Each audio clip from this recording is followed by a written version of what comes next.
Hey, what is happening, you cynical Cyndaquil? Today, I'm showing off the power of the Perrserker V, which I'm sure is a V card that some of you have never even heard about, and those that do know about it probably didn't give it a second glance since you first saw it when it initially released. And I'm not going to lie, looking at it, it doesn't actually look like much. 200 HP, it's got the Feeling Fine attack, which is actually a pretty powerful attack in the deck as our first attack on our second turn, on our first turn going second. But the real power comes from the Treasure Rush attack from Melanoculus. It does 20 damage for each card in our hand. So let's go ahead and let's take a look at the deck list, and I'll show y'all how we set it up to be taking big 1-hit KOs on pretty much anything in the format.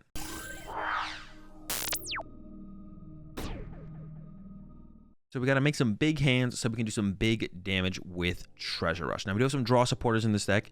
We got Avery, which draws 3 cards, and discards some of our opponent's bench Pokemon. And we've got Birdkeeper, which also draws 3 cards and allows us to switch our Pokemon around, or switch our active Pokemon to a bench Pokemon. We're not playing any draw supporters that would disrupt our own hand. Research draws 7 cards, which is nice. We have to discard our hand. Marnie draws 5 cards. We have to put our current hand on the bottom of the deck. We're trying to build up big hands to do big damage with Treasure Rush. And the main way we do that is through the Manectric with the high speed ability, which says when we evolve it, we may draw 3 cards, and we always draw 3 cards. We'd always want more cards.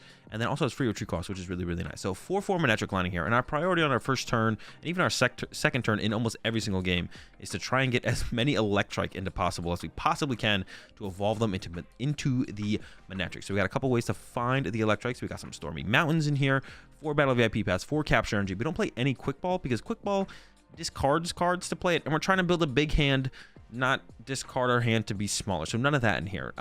It's not the only attacker in here. The Perrserker is not the only attacker in here. We also have 2 Indeedee with the Hand Kinesis attack. Now I've made a deck on an Indeedee deck before, but this one is kind of the Indeedee's kind of the sidekick to the deck, the secondary attacker if we need it. It's got the Hand Kinesis, 10 damage for each card in the hand, so about 50% as powerful as the Treasure Rush, but only worth 1 prize card. And that's where its power kind of comes in, is sometimes we don't want to give our opponent a 2 prize knockout for whatever we're taking a knockout with on our turn. So sometimes we got to use some Indeedees. So we got 2 Indeedee in here and 2 Twin Energy to be able to attack with those. And then the other core part of the deck, because even though we aren't playing Marnie and don't plan to disrupt our own hand, our opponent probably has different plans once they figure out what our deck does. So we run a 3/2 Melodic lining here with the Do Guard ability, which says whenever our opponent plays a supporter card from their hand, prevent all effects of that card done to us and our hand. So it will prevent, if our opponent plays Marnie, our hands just don't get shuffled back into our deck, or don't get shuffled and put back on the bottom of our deck. We just need to keep our hands. So we've got like a 20 card hand.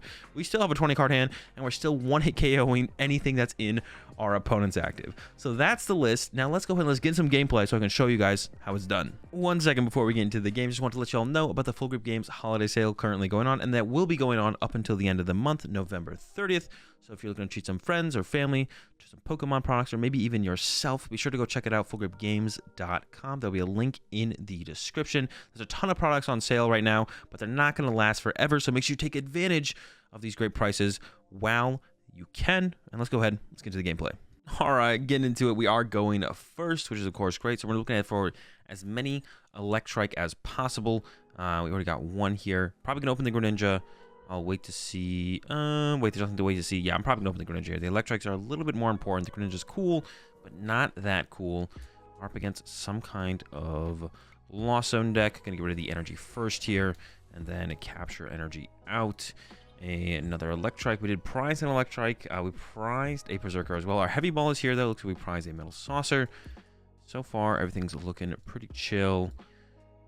Yeah, let's go ahead and pass over to my opponent. So, Cramorant is on the menu, of course, and hopefully they don't have an escape rope to go with it to KO one of my Electriks. That would be pretty bad. I don't want that to happen. So, hopefully they don't have that. But if they don't got that going for them, okay, it is. All right, this is where things can get a little bit tricky. So, we're up against Giratina. Now, the Greninja can knock out some of my smaller Pokemon. So I have to be careful how much small Pokemon I bench. One thing nice about the Giratina matchup, though, is usually they don't play any hand disruption besides the Roxanne. So really only have to worry about that. Yeah, really only have to worry about the Roxanne as any kind of hand disruption. Usually not rocking any Marnies, and if they do, it's usually only 1. So should have plenty of time to set up our Melodic before that becomes a real threat. Now, I don't play any hand disruption myself, and that's why the Lost Box matchup is so tough, because we play no hand disruption. They kind of just like sit there, get ahead in the prize trade, and we kind of just lose. But this matchup, a little bit different for sure. High speed. The AVs are probably going to be pretty good from here on out, so I'm going to go with the Bird Keeper next. 3 more. Evolution Incense for another Manectric. Draw 3 more. I could have put the Stormy Mountains in play. Chose not to. I could still do it now. I think so. I really want to attack this turn, though. But it's not looking like that's going to happen. Yo, let's go. Perrserker, we have double Metal Saucer, so we can attack this turn. That is going to eat up 2 of my Metal Saucers, which... Oh, no, I got the Perrserker. I don't need to do that. I don't need to double Metal Saucer to it. Whoa, slow down there. Let's go get another Perrserker. Bench of Feebas. And I think just go ahead and swing. We're good to swing. Treasure Rush. I could have used the Metal Saucer there, but 400 damage. 400 damage turn 2 this deck is absolutely wild sometimes with how much damage we can be swinging for.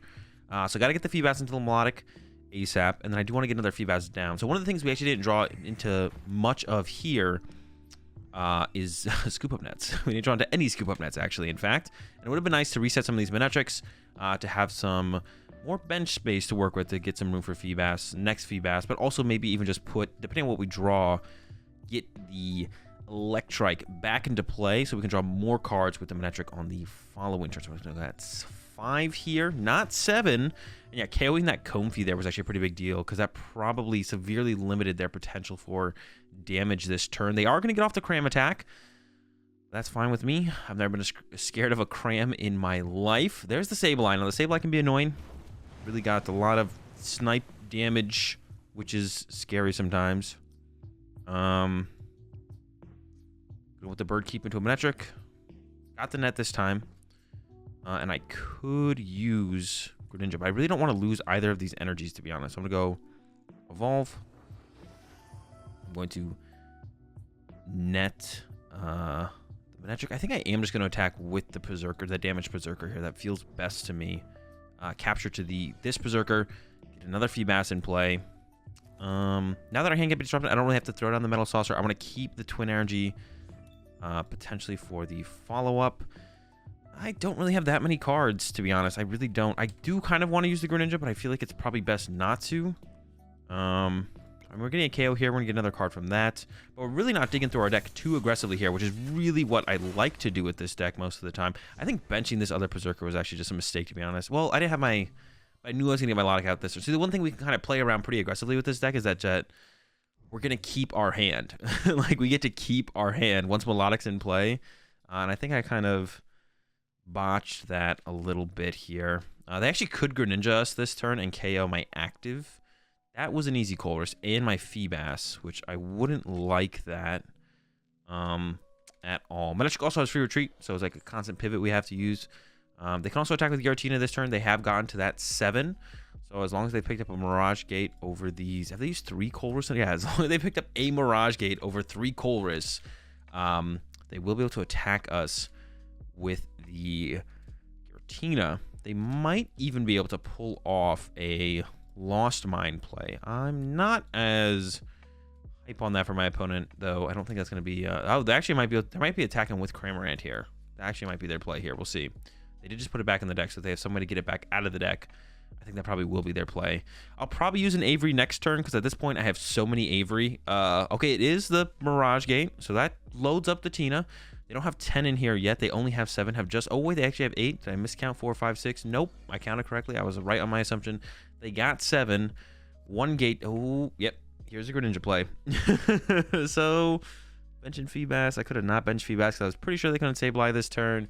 Maybe shouldn't have benched Feebas. Whoa. Do they not see the Greninja play, though? Maybe they don't see the Greninja play. They're all in on Tina right now, which has got me... It's got me feeling good. Got me feeling fine. So they've maybe just overlooked it. At first I was like, oh, well, that first water kind of tells me that they're going to do it. Maybe they're going to settle for the Cram? Oh, my, they don't see the Greninja play. They even had it with the attachment. Oh, my gosh. So I had it twice there and chose, nah, I don't want to. I'm actually fine without that. So we'll take that. We definitely take those. For sure. Because that could have got scary, to be honest. I was a little scared. Still a little bit scared. Now we're definitely gonna hit with an Avery. We do discard one of their Pokemon in play. Whoa, the boss on the Tina feels like it's too good to pass up, though. That is a top deck and a half. Let's make sure we're doing enough damage, though. So if I play 2 cards, I got 1, 2, 3, 4, 5, 6, 7, 8, 9, 10, 11, 12, 13. We wouldn't do enough damage, actually. Interesting. But if I did Greninja away the Twin Energy, we'd go +1, so we'd have 1, 2, 3, 4, 5, 6, 7, 8, 9, 10, 11, 12, 13, 14. 14 times 2. That should be enough, unless I'm like severely miscounting here, which I really hope I wouldn't be. There's the ding, though, so we gotta go. Sealed cards. Boom, boom. Metal Saucer. And then Boss. And this should be just enough here, unless I miscounted. Nope. What a top deck. The Boss's orders just enough with the 280. I feel like we hit for 400 not that long ago, and all of a sudden we're doing 280 damage. How many cards did I burn between then and now? Ooh, Metal Energy and Metal Saucer off the prize cards. Does it get better than that? That's our next attacker setup in the hand, all ready to go. All we got to do is set it up next turn. And once again, my opponent can't disrupt my hand. They could KO my Melodic with Sableye. They could even get pretty creative, to be honest. They could go with, like, Goon. They actually have quite a few net left. They could KO Melodic and Feebas this turn, to be honest, with Goon, double net, and then use Greninja or Sableye, multiple options. Now, the rest of their Pokemon in play are pretty squishy, though, right? 80 HP, 110, 130. So even if they Roxanne us, we'd be able to bench a couple of Electrics. If we draw into some Manetrics, draw into some draw supporters, we could refill our hand enough to the point where we'd be able to make the comeback. And we also always have the threat here if they do bench it. Oh, that's the Roxanne in the discard pile, though. I mean, I don't know if they would have been able to go after my double Melodics, but with Roxanne gone, I'm feeling fine. I'm feeling fine. Yeah, definitely feeling good. Yeah. So we'd be able to, like, bench, like, they couldn't KO. They have to KO both Melodics. If they bench a Tina and we top deck Boss again, which it is possible, then we kind of just win the game. So that'd be kind of like a little bit of a risk for my opponent, I guess, to bench the Tina, knowing they can't Roxanne me this turn, which they did discard their Roxanne. So now it just becomes a question of what do they actually even do this turn? They got Cram, they got Sableye, they got Radiant Greninja. They got options. But none of them seem particularly great. They could go with they could have gone with the Sableye play, I feel like, to KO my Melodic. Hope I don't have another Melodic, and then Roxanne on the following turn with, then you can kind of send up whatever you want to your active, because I'm doing 20 damage times the number of cards in my hand. So if I only have 2 cards, I guess plus top deck, I'd be doing guaranteed 60 damage. But that's not very much, to be honest. So instead, I feel like they're going to go for, they're going for the Sableye play. Okay. But they got to get a Giratina down this turn. It's just not going to matter here, right? They got to get a Giratina down. So far, they haven't made that happen. Go ahead and attempt a Manetric. Once again, has that free retreat. Super nice to be able to pivot in and out of. Giratina in the discard pile. Giratina into the lost zone. One in the lost zone, one in the discard pile. There's the Boss on the Melodic. Okay, they might be trying to trap my Melodic, but we got the Bird Keeper for this. If this is their only out, it's not going to be enough this time around. We got the Bird Keeper in the hand. And I feel like that is what they're going for. They're trying to win the game by trapping my Melodic, at least for one turn, to maybe reestablish a board with some Giratinas. But it's going to be a little bit too late in this one. Because there's no way they would Boss my Melodic and then KO my Melodic. It doesn't make a whole ton of sense. So they're definitely not KOing the Melodic. They might KO my Feebas and then maybe set some damage on Perrserker. But they're really hoping my Melodic stays stuck in the active this turn, which we know, Bird Keeper in hand, not going to happen. And that should be enough to kind of set us up for the dub. Oh, actually going out. Oh, okay, I like that play. Go after the Greninja. Reduce my draw power in play. It does mean I will be able to potentially evolve Feebas to a Melodic, which gets that out of range of being KO'd as easily. So they kind of lose that play. Oh, no, they are going after the Feebas. Okay, they just kind of put Zigzagoon in play. They're all right, I'm just going to do this. But this Bird Keeper, well, okay, I got another Bird Keeper left. I was like, what if they Boss my Melodic again? Oh, we have 2 nets in hand now, so we should be good. Anything worth even doing? I could, like, my hands can't be disrupted. I don't know. Bench, double Electrike to become double Manetric. The energy, because I don't have that many left. Swinging. Treasure Rush. Yeah, I don't want to do anything else anyways. What are we looking at this turn? 340. Not bad. 340 for the KO. 1 prize card left. My opponent is in, I guess the one thing, they have one final play left. As far as their side of the field goes, like we see my hand and we just know there's no play left. Wait, they have 3 prize cards. No, they can't get 3 prize cards from Greninja though. I was like, I had to stop for a second. They set up a Greninja. I was like, oh my gosh, what is going on? But no, there's no way for them to get 3 prize cards in 1 turn with the Greninja. The only play I see would be like another boss play from my opponent. Boss up the Melodic, use Greninja to KO Manectric, and KO the Greninja. But we do have the Scoop Up Net. So I think they might be going for that play again here. The boss. I mean, it's the only play I see for them is the boss up the Melodic, but down 1. Are they down 2 boss? I think we've only seen 1. Back-to-back boss. All right, they tried. You have to give them credit. They tried. They had a plan. That's always the first step. If you see an out to win the game, you know, play to your outs. Play to your outs. You'll be surprised how often playing to your outs actually wins you games compared to, you know, never finding your out, not playing to your out, and then just kind of losing because you have nothing else to do. Oh, they're going after the... Okay, interesting. That makes sense. Go after my draw power once again. But yeah, not going to be enough here. We got the Scoop Up Net in hand. We're going to go and take out this Greninja and get this dub. It's going to do it for this game with the Perrserker V. If you guys want to catch more gameplay from me, like I mentioned, check out the secondary YouTube channel, AzulGG 2. I upload there almost daily. Been trying to upload daily over here. Uploading almost daily over there. So you're missing out on a ton of gameplay over there, or on the Twitch stream, twitch.tv/AzulGG. I stream every day except Mondays over there. I'm going to be streaming a whole ton with the new set Silver Tempest coming out today. You could probably catch me right now streaming with Silver Tempest cards. Catch you in the next one. Peace.